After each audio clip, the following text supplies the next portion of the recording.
ಸರ್ಕಾರ ಬೆಳಗಾಂ ಸೆಷನ್ನಲ್ಲಿ ಅಧಿವೇಶನದಲ್ಲಿ ತೀರ್ಮಾನ ತೆಗೆದುಕೊಂಡು ವಿಧಾನಸಭೆಯಲ್ಲಿ ವಿರೋಧ ಪಕ್ಷದ ನಾಯಕರಾದಂಥ ನಮ್ಮ ಅಶೋಕ್ ಅವರು, ಉಪನಾಯಕರಂಥ ಬೆಲ್ಲದವರು ಮತ್ತು ಜನತಾದಳದ ಮುಖಂಡರು ರೇವಣ್ಣವರು ಮತ್ತು ಎಲ್ಲರೂ ಕೂಡ ಮಾತಾಡಿ ಸಂಪೂರ್ಣವಾಗಿ ಬೆಂಬಲವನ್ನು ತೋರಿಸಿದರು.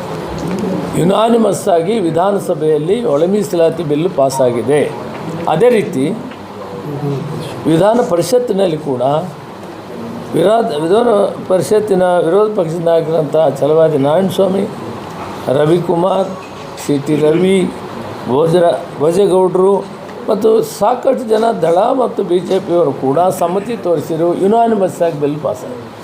ಅಂದಮೇಲೆ ಕೆಲವು ಪ್ರಮೋಷನ್ ಬಗ್ಗೆ ಕೆಲವು ವಿಷಯಗಳನ್ನು ಅವರು ಸಜೆಷನ್ ಮಾಡಿದರು. ಪ್ರಮೋಷನ್ ಬಗ್ಗೆ ಏನು ಮಾಡ್ತೀರಿ ಅಂತ ಕಾನೂನುಬದ್ಧವಾಗಿ ಪ್ರಮೋಷನ್ ಕೊಡೋವಂಥದ್ದು ಬಂದಾಗ ನಾವು ಕೊಡ್ತೀವಿ. ಈಗ ಈ ಬಿಲ್ಲನ್ನು ಪಾಸ್ ಮಾಡಿ ಇದು ಆಕ್ಟ್ ಆದಮೇಲೆ ಪ್ರಮೋಷನ್ ವಿಷಯ ನೆಕ್ಸ್ಟ್ ತಗೊಳ್ತೀವಿ ಅನ್ನೋ ಮಾತು ಕೂಡ ನಾವು ಸಭೆಯಲ್ಲಿ ಹೇಳಿದ್ದೀವಿ. ಈ ಮಧ್ಯದಲ್ಲಿ ಇನ್ನೂ ಕಾರಣ ಗೊತ್ತಿಲ್ಲ, ಅದಕ್ಕೆ ಉತ್ತರ ಹೇಳೋಕ್ಕಾಗಲ್ಲ. ಗೌರವಾನ್ವಿತ ರಾಜ್ಯಪಾಲರು ಬಿಲ್ಲನ್ನು ವಾಪಸ್ ಹಾಕಿರೋ ವಿಷಯದಲ್ಲಿ ನಮಗೆ ಇನ್ನೂ ಮಾಹಿತಿ ಇಲ್ಲ. ಮೀಡಿಯಾದಲ್ಲಿ ನೋಡಿದ್ದೀವಿ. ನಾಳೆ ಆ ಬಿಲ್ಲನ್ನು ನೋಡಿ ಅದಕ್ಕೆ ಉತ್ತರವನ್ನು ಕೊಡೋ ಕೆಲಸ ಮಾಡ್ತೀವಿ. ನಾಗಮೋಹನ್ ದಾಸ್ ಅವರ ಕಮಿಟಿ ಆಧಾರದ ಮೇಲೆ ನಾವು ಮಾಡಿದ್ದೀವಿ. ಮಾಡೋವಾಗ ಯಾವ ಕಮ್ಯುನಿಟಿಗೂ ತೊಂದರೆ ಆಗದಂಥ ರೀತಿಯಲ್ಲಿ ಮಾಡಿದ್ದೇವೆ. ಅಲೆಮಾರಿ ಜನ ಏನಿದ್ದಾರೆ ಮೋಸ್ಟ್ ಬ್ಯಾಕ್ವರ್ಡ್ ಅಂತ ನಾಗಮೋಹನ್ ದಾಸ್ ಅವರು ಹೇಳಿದರು. ಅವ್ರಿಗೂ ಕೂಡ ಅವರು ಪ್ರವರ್ಗ ಸಿನಲ್ಲಿ ಸೇರಿದ್ರೂ ಕೂಡ ಅಲ್ಲಿ ಅವ್ರಿಗೆ ಅವಕಾಶ ಆಗುತ್ತದ ಟೆಕ್ನಿಕಲ್ಲಾಗಿ ಮಾಡ್ತೀವಿ.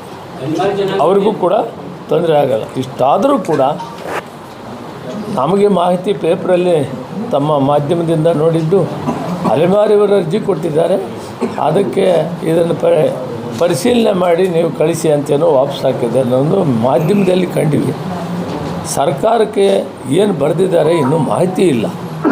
ಒಂದು ವೇಳೆ ಮಾಹಿತಿ ಸಿಕ್ಕಿದ ಮೇಲೆ ಅದಕ್ಕೆ ಸರಿಯಾಗಿ ರಿಪ್ಲೈಯನ್ನು ಕೊಡ್ತೀವಿ. ಒಟ್ಟಾರೆ ಇದು ಅವಿರೋಧವಾಗಿ ಬಿಲ್ ಪಾಸಾಗಿದೆ. ಎಲ್ಲ ಪಕ್ಷದವರು ಇದಕ್ಕೆ ಬೆಂಬಲ ಮಾಡಿದ್ದಾರೆ. ಸಮಾಜದಲ್ಲಿ ಶೋಷಿತ ವರ್ಗಗಳೆಲ್ಲರಿಗೂ ಸಮವಾಗಿ ಹಂಚಿಕೊಳ್ಬೇಕು ಅನ್ನೋದು ಏನು ಬಸವಣ್ಣವ್ರ ಚಿಂತನೆ. ಬಸವಣ್ಣವ್ರ ಚಿಂತನೆ ಸಮಬಾಳು, ಸಮವಾಗಿ ಬದುಕಬೇಕು, ಸಮಾಜದಲ್ಲಿ ಬದಲಾವಣೆ ಬೇಕು, ಸಮಾನತೆಯನ್ನು ಕಾಣಬೇಕು ಅಂತ. ಆ ಚಿಂತನೆಯಲ್ಲಿ ಸಿದ್ದರಾಮಯ್ಯನವರು, ನಾವು ಡಿ ಕೆ ಶಿವಕುಮಾರ್ ಒಂದು ಒಳ್ಳೆಯ ತೀರ್ಮಾನ ಮಾಡಿದ್ದೀವಿ. ಏನು ಕ್ಲಾರಿಫಿಕೇಷನ್ ರಾಜ್ಯಪಾಲರು ಕೇಳಿದ್ದಾರೆ, ಅದಕ್ಕೆ ಉತ್ತರ ಕೊಡೋಣ. 5 ಕೆಜಿ ಇರ್ತದೆ. ಅದರಲ್ಲಿ ಜೋಳ ಮತ್ತು ಅಕ್ಕಿ ಇರ್ತದೆ. ದಕ್ಷಿಣದಲ್ಲಿ ರಾಗಿ ಮತ್ತು ಅಕ್ಕಿ ಇರ್ತದೆ. ಇದು ನೇರವಾಗಿ ಕಾಮನ್ನಾಗಿ ಇಡೀ ರಾಜ್ಯದ ಉದ್ದಗಲಕ್ಕೂ ಕೂಡ ಬೇಳೆ, ಎಣ್ಣೆ, ಉಪ್ಪು, ಸಕ್ಕರೆ 5 ಕೆಜಿ ಅಕ್ಕಿ ಬದಲು ಇದನ್ನು ಅದಲ್ಲ, ಜೋಳ ಮತ್ತು